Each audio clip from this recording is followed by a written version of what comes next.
Bismillahirrahmanirrahim. Assalamualaikum warahmatullahi wabarakatuh. Alhamdulillahirrahmanirrahim. Wabihi nasta'in wa ala umri dinadin. Wassalatu wassalamu ala asyrafil anbiya'i wal mursalin wa ala alihi wassohbi ajmain amma ba'du. Bagaimana kabarnya teman-teman semuanya? Kelas PIC, mudah-mudahan kita semua selalu ada dalam lindungannya. Amin, amin ya rabbal alamin. Yang terhormat, Ibu Nelly sebagai dosen pengampu mata kuliah penelitian tindakan kelas, yang mudah-mudahan kita semua diberikan kemudahan dan mudah-mudahan khususnya untuk ibu dan untuk keluarganya dan untuk kita semua keluarga besar PIC diberikan kesehatan, amin amin ya robbal alamin. Langsung saja pada kesempatan kali ini di sini saya akan sedikit membuka jalannya suatu presentasi atau membuka jalannya suatu diskusi berbincang-bincang antara sebetulnya bukan berbincang-bincang, tapi di sini saya akan membuka jalannya diskusi dari kelompok 3, yaitu tentang tujuan, kegunaan, dan prinsip penelitian tindakan kelas. Nah, untuk mengefisiensikan waktu, marilah kita buka bersama-sama diskusi ini dengan membaca basmalah bersama-sama. Bismillahirrahmanirrahim. Dan selanjutnya, di sini saya tidak sendiri teman-teman. Sebelumnya memperkenalkan diri, perkenalkan nama saya Ahmad Ismail. Di sini saya sebagai moderator dan saya juga memiliki partner, ada Sabila Yusri Amalia dan ada Diana Ningsi. Nah, pada kesempatan kali ini di sini kami bertiga akan sedikit memaparkan tentang tujuan, kegunaan dan prinsip dari penelitian tindakan kelas itu sendiri. Nah, langsung saja untuk mempersingkat waktu, silahkan kepada pemateri yang pertama, yaitu Sabila Yusri Amalia. Dipersilahkan. Bismillahirrahmanirrahim. Saya Sabila Yusri Amalia sebagai pemateri pertama. Di sini saya akan menyampaikan materi tentang tujuan penelitian tindakan kelas. Dalam pelaksanaannya, penelitian tindakan kelas diawali dengan kesadaran akan adanya permasalahan yang dirasakan mengganggu, yang dianggap menghalangi pencapaian tujuan pendidikan, sehingga ditenggarai telah berdampak kurang baik terhadap proses atau hasil belajar peserta didik dan atau implementasi suatu program sekolah. Bertolak dari kesadaran mengenai adanya permasalahan tersebut yang besar kemungkinan masih tergambarkan secara kabur, guru kemudian menetapkan fokus permasalahan secara lebih tajam atau perlu dengan mengumpulkan tambahan data lapangan secara lebih sistematis atau melakukan kajian pustaka yang relevan. Kunandar dalam bukunya Penelitian Tindakan Kelas sebagai Pengembangan Profesi Guru menyatakan bahwa tujuan penelitian tindakan kelas adalah sebagai berikut. Yang pertama, untuk memecahkan permasalahan nyata yang terjadi dalam kelas yang dipahami secara langsung dalam interaksi antara guru dengan siswa yang sedang belajar, meningkatkan profesionalisme guru dan menumbuhkan budaya akademik di kalangan guru. Yang kedua yaitu peningkatan kualitas praktik pembelajaran di kelas secara terus-menerus mengingat masyarakat berkembang secara cepat.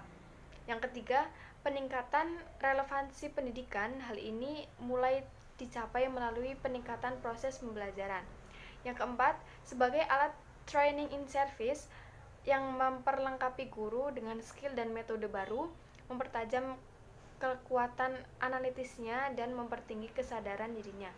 Yang kelima, sebagai alat untuk lebih inovatif terhadap pembelajaran. Yang keenam, peningkatan mutu hasil pendidikan melalui hasil praktik pembelajaran di kelas dengan mengembangkan berbagai jenis keterampilan dan meningkatkan motivasi belajar siswa. Yang ketujuh, meningkatkan sifat profesional pendidik dan tenaga kependidikan. Yang kedelapan, menumbuh kembangkan budaya akademik di lingkungan akademik. Dan yang terakhir adalah peningkatan efisiensi pengelolaan pendidikan, peningkatan dan perbaikan proses pembelajaran di samping untuk meningkatkan relevansi dan mutu hasil pendidikan, juga untuk meningkatkan efisiensi pemanfaatan sumber-sumber daya yang terintegrasi di dalamnya. Artinya, dengan penelitian tindakan kelas, guru sekaligus banyak berlatih mengaplikasikan berbagai tindakan alternatif yang telah dipilihnya sebagai upaya untuk peningkatan layanan pembelajaran. Adapun tujuan penyerta penelitian tindakan kelas yang dapat dicapai adalah: yang pertama, terjadinya proses latihan dalam jabatan selama proses penelitian itu berlangsung. Yang kedua, membiasakan guru mengembangkan sikap ilmiah terbuka, jujur, dan dalam pembelajaran. Dan yang terakhir adalah memberikan kesempatan kepada guru berimprovisasi dalam melakukan tindakan pembelajaran yang direncanakan secara tepat dan sasarannya. Nah, sebelum masuk ke dalam pembahasannya, di sini kita harus mengetahui dulu nih, pembahasan kita kan hari ini membahas tentang kegunaan penelitian dari tindakan kelas itu sendiri. Nah, penelitian itu dibagi menjadi dua kegunaannya. Yang pertama ada kegunaan secara teoritis itu sendiri, yang kedua ada kegunaan secara praktis. Nah, sebelum masuk, teman-teman harus mengetahui dulu pengertian dari teoritis. Apa itu teoritis dan apa itu praktis? Nah, di sini saya akan sedikit membacakan pengertian dari teoritis. Nah, teoritis adalah identifikasi teori yang dijadikan sebagai landasan berpikir untuk melakukan suatu penelitian, atau dengan kata lain untuk mendeskripsikan kerangka parafrase atau teori yang digunakan untuk menggaji permasalahan. Nah, bisa disimpulkan bahwasannya teoritis itu adalah sebuah teori-teori yang di dalamnya itu mengandung landasan-landasan untuk cara kita berpikir, cara kita menerapkan ke dalam kehidupan sehari-hari, dan pastinya menerapkan ke dalam tindakan penelitian tindakan kelas itu sendiri. Nah, lanjut ke dalam pembahasan yang pertama, yaitu tentang kegunaan secara teoritis. Nah, tadi sudah dijelaskan bahwasannya kegunaan secara teoritis itu adalah yang dijadikan sebagai landasan berpikir untuk melaksanakan suatu penelitian. Nah, jadi di sini teman-teman, kegunaan secara teoritis ini di dalamnya itu mengandung banyak sekali teori-teori ya teman-teman.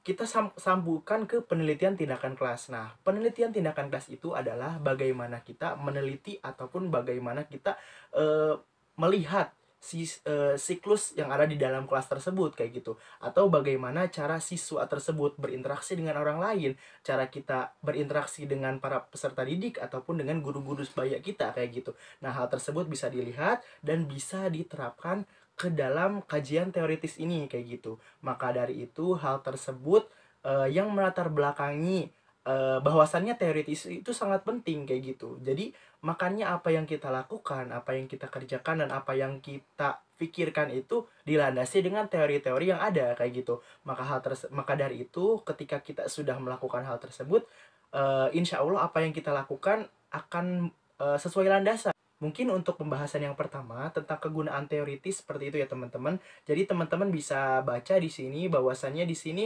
dikategorikan bahwasannya dari kegunaan teoritis yang ada di makalah itu, hal tersebut itu adalah sedikit contoh atau sedikit banyaknya contoh-contoh yang ada di dalam kehidupan sehari-hari yang berdampingan dengan kita seperti itu, terkait dengan kegunaan teoritis itu sendiri seperti itu. Oke, masuk ke dalam pembahasan yang kedua, yaitu tadi kita telah membahas tentang kegunaan dari teoritis itu sendiri. Tadi sudah saya jelaskan bahwasannya ada dua kegunaan dalam penelitian tindakan kelas itu sendiri. Yang pertama itu teoritis yang sudah kita sedikit besarnya kupas bersama-sama. Yang kedua itu adalah kegunaan dari praktis. Nanti kita akan kupas bersama-sama juga di dalamnya terkait kegunaan dari apa sih kegunaan praktis di dalam penelitian tindakan kelas itu seperti itu. Nah, jadi sebelumnya kita harus mengetahui pengertian dari praktis itu sendiri.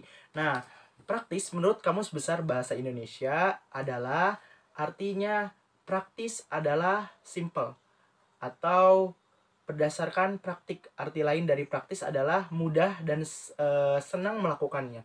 Jadi mudah dan senang untuk dilakukan kayak gitu. Itu diartikan sebagai arti dari praktis itu sendiri. Mudah untuk kita lakukan dan senang untuk kita melakukannya kayak gitu, tanpa adanya beban sedikit pun seperti itu.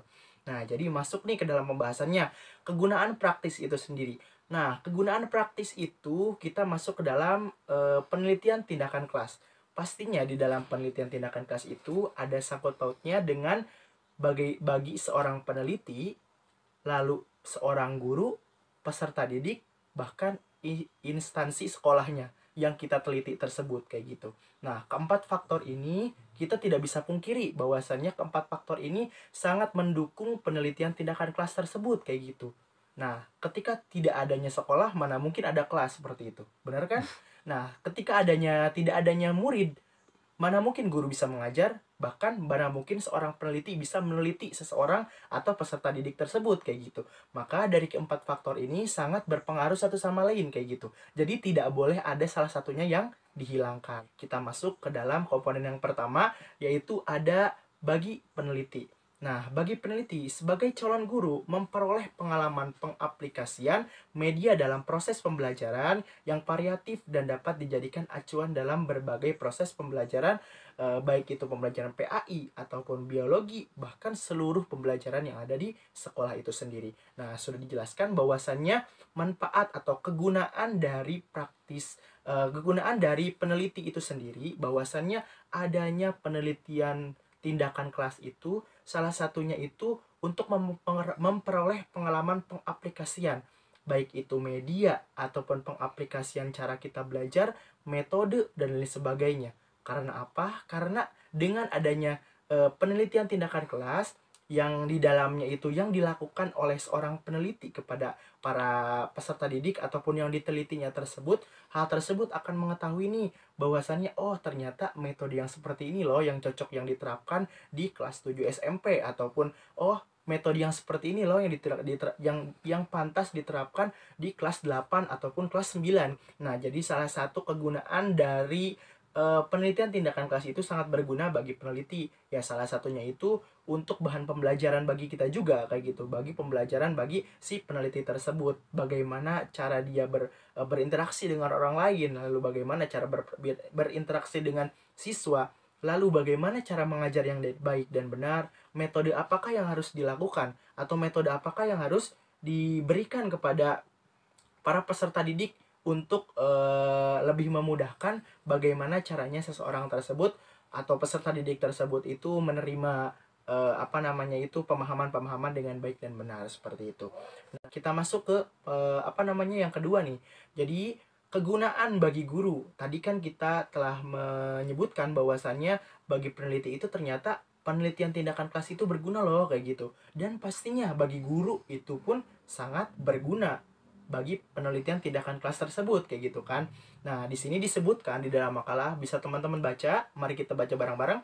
Nah, bagi guru memperoleh pengalaman dan pengetahuan dalam penerapannya sebagai fasilitator dalam proses pembelajaran di sekolah dan yang dapat dijadikan sebagai alternatif media pembelajaran yang dapat diterapkan dalam proses pembelajaran lebih lanjut guna meningkatkan prestasi belajar dan membentukkan budi pekerti peserta didik yang lebih baik lagi kayak gitu kan.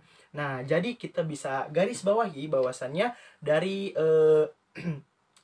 dari bukan teori, dari kata di sini disebutkan bahwasannya guru itu sebagai fasilitator. Guru itu sebagai fasilitator peserta didik di dalam sekolah atau di dalam kelas itu sendiri. Nah, maka dari itu tidak bisa dipungkiri bahwasannya seorang guru itu tempatnya peserta didik itu curhat, tempatnya peserta didik itu mengeluhkan keluh kesah, ataupun tempatnya peserta didik itu bertanya apa yang peserta didik itu tidak tahu. Maka dari itu guru tersebut harus bisa menampung setidaknya kayak gitu keluh kesah dari peserta didiknya seperti itu ya. Nah, selain itu juga bagi guru penelitian tindakan kelas itu berfungsi, atau kegunaan dari penelitian tindakan kelas itu salah satunya adalah untuk tidak berbeda jauh dengan bagi peneliti, bahwasannya bagaimana caranya bagaimana caranya seseorang untuk menerapkan pembelajaran yang baik dan benar kepada peserta didik kayak gitu. Bagaimana caranya teori-teori yang diterapkan dengan metode apa sih yang harus disampaikan kepada peserta didik, karena peserta didik itu masing-masing berbeda-beda dan dengan kapasitas pemikiran ataupun dengan kapasitas cara berpikir dan gaya berpikir yang berbeda-beda. Maka yang selanjutnya itu kegunaan bagi peserta didik itu sendiri kayak gitu. Nah, jadi di sini di makalah disebutkan untuk menambahkan pengetahuan tentang berbagai variasi media pembelajaran dan penerapan dalam kehidupan sehari-hari di rumah, sekolah, dan lingkungan masyarakat itu sendiri. Nah, jadi di sini disebutkan sebetulnya emang kegunaan bagi peserta didik itu dalam penelitian tindakan kelas itu sangat banyak, teman-teman. Jadi tidak bisa kita sebutkan di sini satu-satu kayak gitu. Jadi di sini kita hanya sebutkan beberapa saja.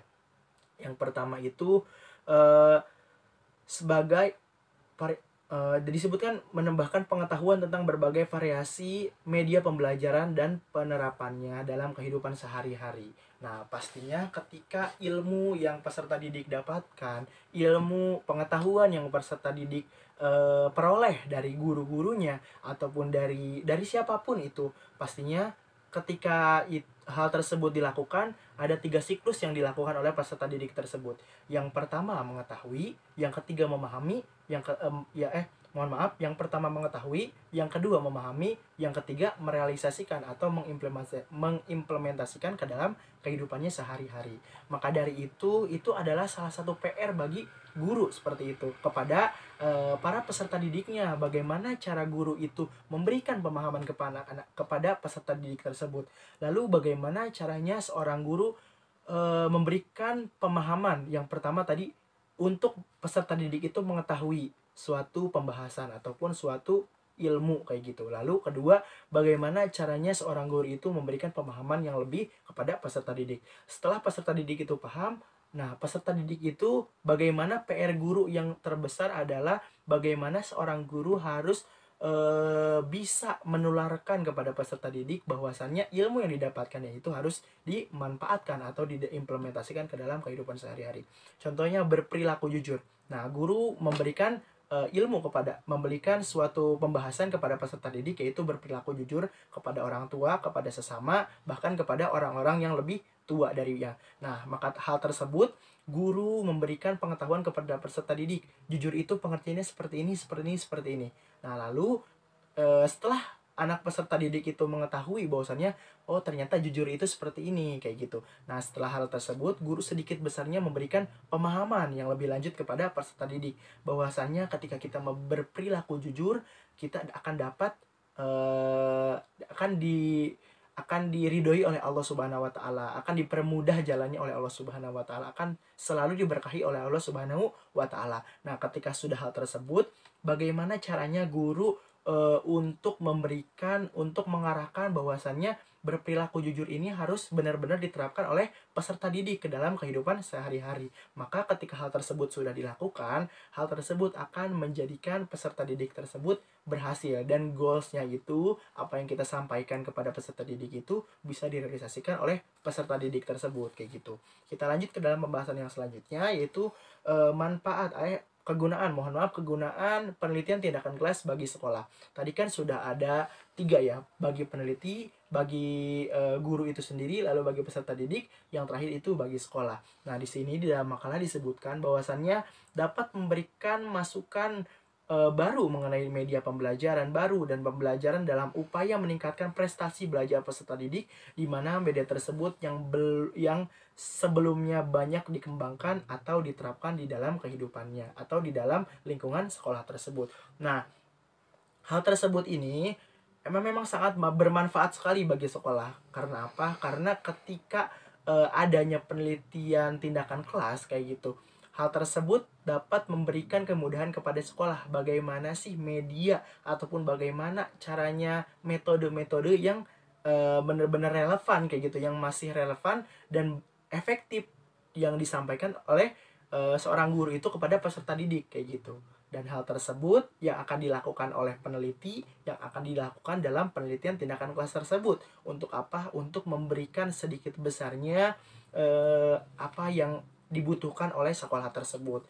Maka dari itu memang tidak bisa dihiraukan bahwasannya keempat komponen ini, dari peneliti, lalu guru, peserta didik, dan sekolah ini tidak bisa dilepaskan kayak gitu dari penelitian tindakan kelas itu sendiri. Nah, mungkin untuk pembahasan dari kegunaan penelitian tindakan kelas dicukupkan sekian nih teman-teman. Nah, mungkin lanjut ya kepada pembahasan yang ketiga. Nah, pembahasan yang ketiga ini akan disampaikan oleh Teh Diana Ningsi terkait prinsip penelitian tindakan kelas. Silakan Teh Diana. Bismillahirrahmanirrahim. Selanjutnya yaitu materi terakhir, materi tentang prinsip penilaian tindakan kelas. Nah, secara umum ada 4 prinsip kunci penelitian tindakan kelas. Yang pertama yaitu kritik reflektif, yaitu suatu perhitungan situasi seperti catatan atau dokumen pejabat digunakan untuk membuat tuntutan tersembunyi menjadi lebih baik. Nah, yang kedua yaitu kritik dialektika, digunakan untuk memahami antara fenomena dan konteksnya. Yang ketiga yaitu sumber daya kolaboratif, yaitu prinsip ini mempersyaratkan bahwa setiap gagasan seseorang sama penting dengan sumber daya potensial. Dan yang keempat yaitu mengambil resiko. Proses perubahan mengancam semua cara yang telah ditetapkan sebelumnya, maka diperlukan kejelian untuk mengambil resiko tersebut. Nah, sedangkan menurut Hopkins ada 6 prinsip dalam penelitian tindakan kelas. Yang pertama yaitu PTK atau penelitian tindakan kelas tidak mengganggu kegiatan guru mengajar di kelas. Karena pekerjaan utama seorang guru itu adalah mengajar, sehingga dalam melakukan penelitian tindakan kelas seyogianya tidak berpengaruh pada komitmennya sebagai pengajar. Nah, ada 3 kunci utama yang harus diperhatikan. Yang pertama, yaitu guru harus menggunakan berbagai pertimbangan serta tanggung jawab profesionalnya dalam menemukan jalan keluar jika pada awal penelitian didapatkan hasil yang kurang maksimal. Dan yang kedua, yaitu interaksi siklus yang terjadi harus mempertimbangkan keterlaksanaan kurikulum secara keseluruhan. Dan yang ketiga yaitu acuan pelaksanaan tiap siklus harus berdasarkan pada tahap perancangan, bukan pada kejenuhan informasi. Nah, dan yang kedua yaitu metode pengumpulan data yang digunakan tidak menuntut waktu yang berlebihan dari guru sehingga tidak mengganggu proses pembelajaran.